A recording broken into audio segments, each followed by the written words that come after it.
Hello दोस्तों, welcome back to my YouTube channel. आज जो दोस्तों मैं बात करने वाला हूँ वो वैसे तो हर कंपटीशन एग्जाम के लिए मैं बात करने वाला हूँ, बट आज जो स्पेशली बात करूँगा वो मैं गेट और CSIR JRF के लिए बात करूँगा, क्योंकि मैं इसी फील्ड से बिलोंग करता हूँ। इसके पहले मैं आपको बता देना चाहता हूँ कि मैंने CSIR JRF 3 साल में 5 अटैम्प्ट दिए थे इसके, फिर जाके मेरी JRF क्लियर हुई थी। तो दोस्तों इन 3 सालों में मुझसे क्या गलतियाँ हुई और इन गलतियों से मैंने क्या सीखा वही हम इस वीडियो में बात करेंगे। तो दोस्तों यदि आपसे भी JRF या फिर गेट क्लियर नहीं हो रही है और आप मेहनत के ऊपर मेहनत किए जा रहे हो तो आपको चिंता की कोई बात नहीं है। यदि आप मेहनत कर रहे हो तो आप ज़रूर क्वालिफाई होंगे। तो दोस्तों जो वीडियो होगा वो इसी पर बेस्ड होगा। दोस्तों मेरी जर्नी स्टार्ट होती है 2016 से, क्योंकि 2016 में मेरी MSc क्लियर हुई थी। इससे पहले दोस्तों मैं आपको बता देना चाहता हूँ कि मैंने MSc फाइनल ईयर में CSIR का एग्ज़ाम दिया था, लेकिन उस एग्ज़ाम में मेरे मार्क्स बहुत ही लो थे। उसके बाद ही मुझे रियलाइज़ हुआ कि मुझे प्रिपरेशन करनी पड़ेगी और मैं प्रिपरेशन में जुट गया, क्योंकि मेरे अंदर एक जुनून था कि मुझे CSIR JRF तो क्वालिफाइड करनी ही है। उसके बाद जून से लगाकर दिसंबर तक मैंने बहुत ही अच्छी तैयारी की। मुझे लगा कि इस बार तो मैं JRF क्वालिफाई कर ही लूँगा। मैंने दिसंबर का एग्ज़ाम दिया, लेकिन उसमें मेरे मार्क्स बन रहे थे 74 के अप्रॉक्सीमेटली, तो उससे मेरा नेट भी क्लियर नहीं हुआ।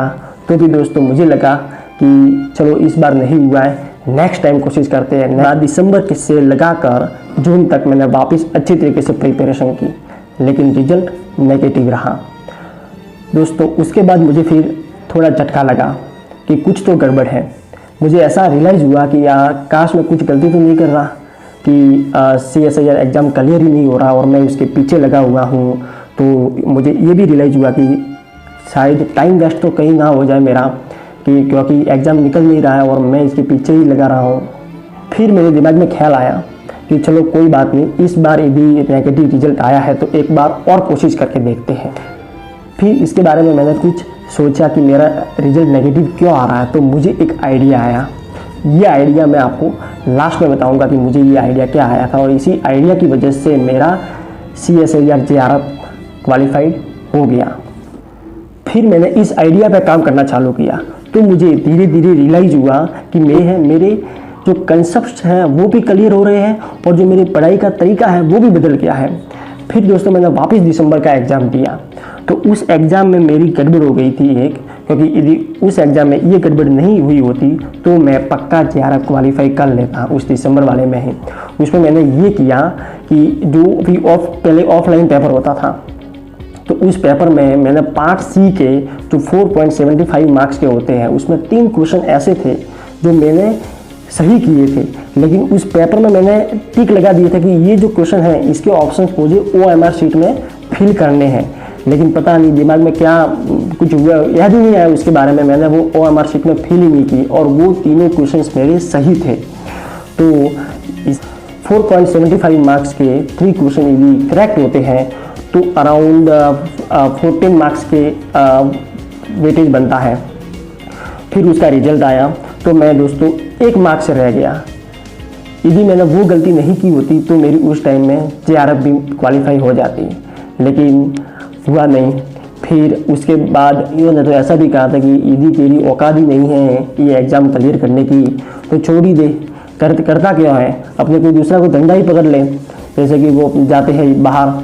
तो लेकिन मेरे दिमाग में तो कुछ था ही नहीं ऐसा कुछ जाने का, बस मुझे तो एक ही था कि नहीं अपने तो JRF क्लियर करनी है, उसके बाद जो कुछ हो वो देखा जाएगा, बट मुझे केवल JRF क्लियर करनी है, ये मेरे दिमाग में एक जुनून था। 2 दिन तक मेरे दिमाग में यही घूमता रहा कि यार मैं मैथमेटिक्स का लड़का होकर मैं ऐसी गलतियाँ कैसे कर सकता हूँ। फिर मैंने सोचा कि चलो यार ये गलतियाँ तो होती ही रहती हैं, इंसान है तो गलतियाँ तो होती होगी ही। तो फिर मैंने डिसाइड किया कि चलो एक काम करते हैं, प्रिपरेशन में लग जाते हैं, क्योंकि मुझे विश्वास था कि इस बार मेरी तैयारी अच्छी थी और इस गलती की वजह से रह गया हूँ, तो हो सकता है कि मैं इस बार क्वालिफाई कर लूँ। उसके पहले दोस्तों गेट का एग्ज़ाम होगा और गेट का एग्ज़ाम मैंने दिया और वहाँ पर मैं गेट क्वालिफाइड कर ली मैंने, और वो भी ऑल इंडिया रैंक 489 से। तो वहाँ से मुझे थोड़ी पॉजिटिव एनर्जी मिली कि चलो हम कंपटीशन एग्ज़ाम क्लियर कर सकते हैं, अपनी कुछ औकात तो है कंपटीशन एग्जाम क्लियर करने की। तो उसके बाद ये मुझे जो पॉजिटिव एनर्जी मिली, ये इस पॉजिटिव एनर्जी ने बहुत ही अच्छा काम किया और फिर मैंने वापस एक बार तैयारी की CSIR नेट JRF की और उसके बाद जो रिजल्ट आया वो ऑल इंडिया रैंक 97 था।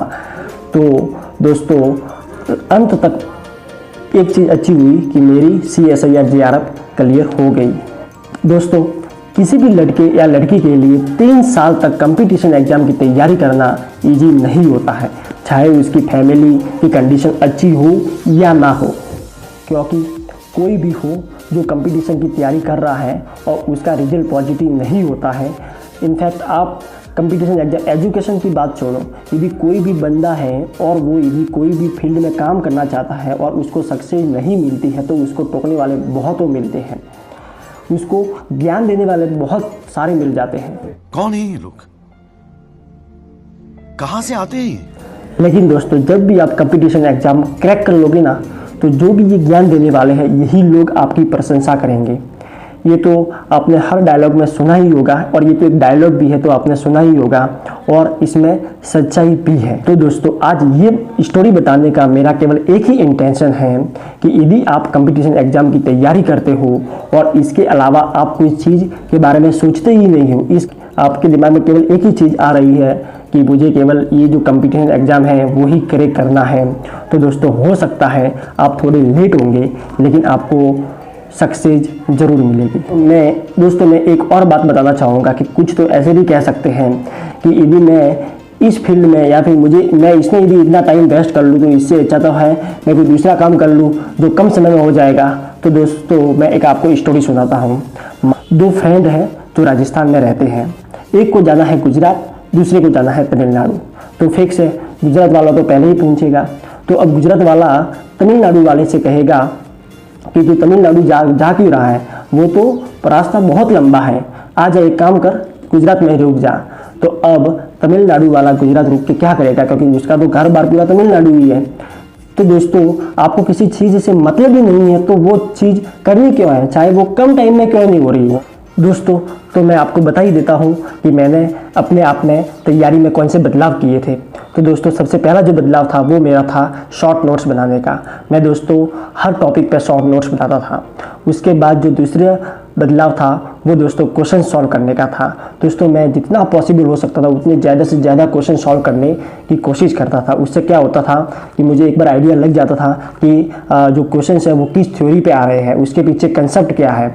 और मान लो कोई क्वेश्चन मुझे नहीं सॉल्व हो रहा है तो मैं क्या करता था, पहले देखता था कि इस क्वेश्चन के अंदर कौन सी थ्योरी लग रही है, तो पहले मैं वो थ्योरी क्लियर करता था, उसके बाद ही वापस उस क्वेश्चंस पे आता था। तो दोस्तों आपको भी यही करना है, आपको जितना पॉसिबल हो सके उतने क्वेश्चन सॉल्व करने की कोशिश करनी है। और आपके दिमाग में ये होना चाहिए कि जो भी आप क्वेश्चंस सॉल्व कर रहे हो उसके पीछे क्या थ्योरी है, और क्वेश्चन सॉल्व नहीं भी हो रहे हैं तो उसके पीछे का कंसेप्ट पता कर आप पहले उस कंसेप्ट को क्लियर कीजिए, उसके बाद वापस इस क्वेश्चन पे आइए। तो दोस्तों आज के लिए केवल इतना ही। यदि आपको ये वीडियो पसंद आया है तो इस वीडियो को लाइक कीजिए और मेरे चैनल को सब्सक्राइब कीजिए। धन्यवाद।